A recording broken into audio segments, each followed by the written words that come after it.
Okay, once again, good morning po sa ating lahat, especially po sa mga manunood po ng aking video. Magandang umaga po. Isang makulimlim na umaga po sa inyo lahat. Medyo mabasa-basa po ngayon ang paligid kasi maulan-ulan po ngayon ang panahon.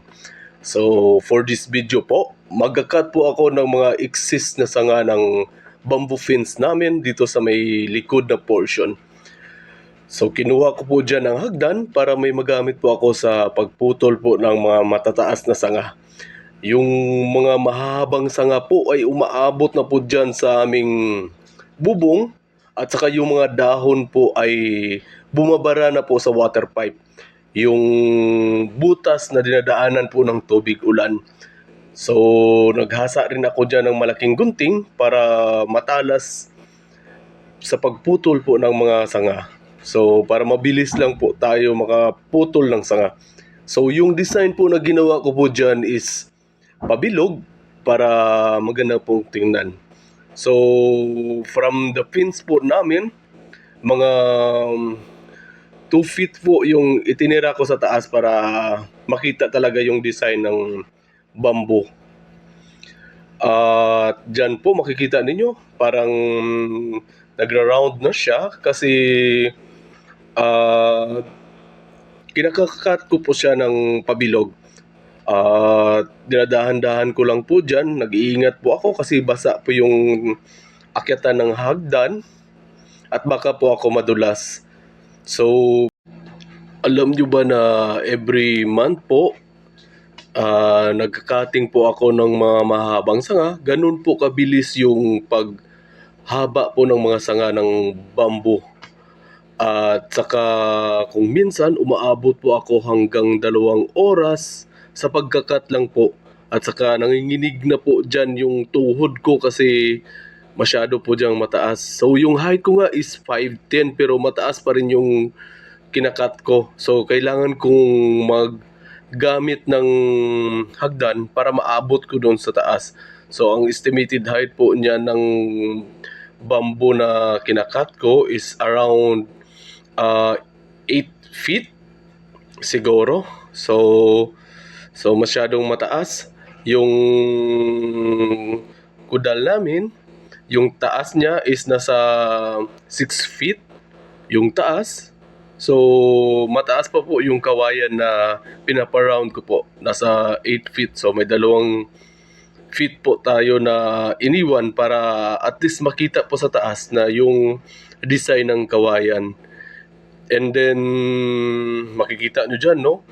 Umuulan na talaga. So, nag-decide ako dyan na maghinto muna, magpasilong muna, para hindi po tayo mabasa ng ulan.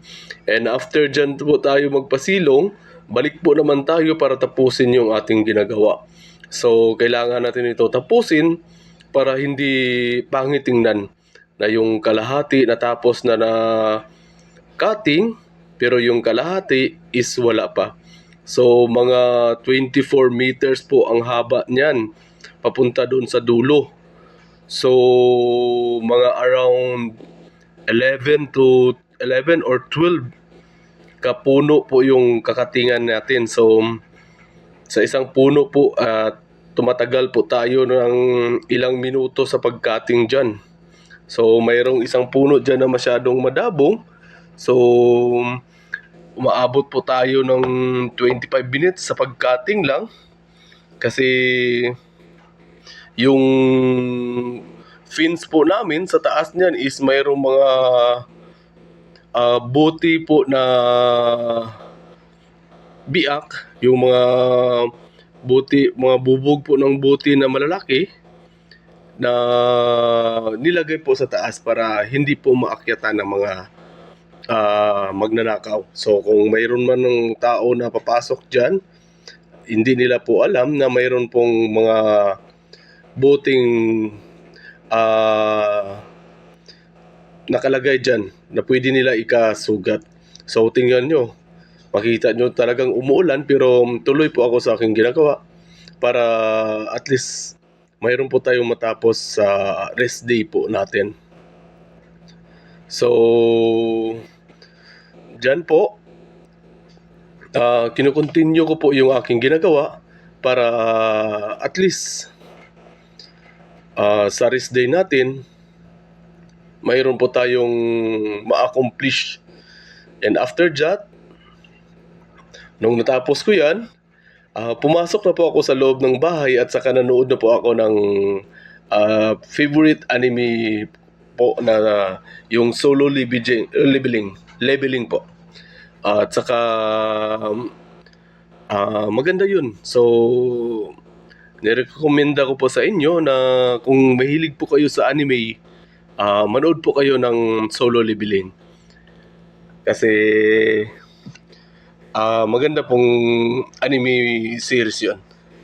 So, masyadong malakas po yung ulan dyan, pero okay lang. Kere po naman. So, at least, maganda naman tingnan yung bamboo fence.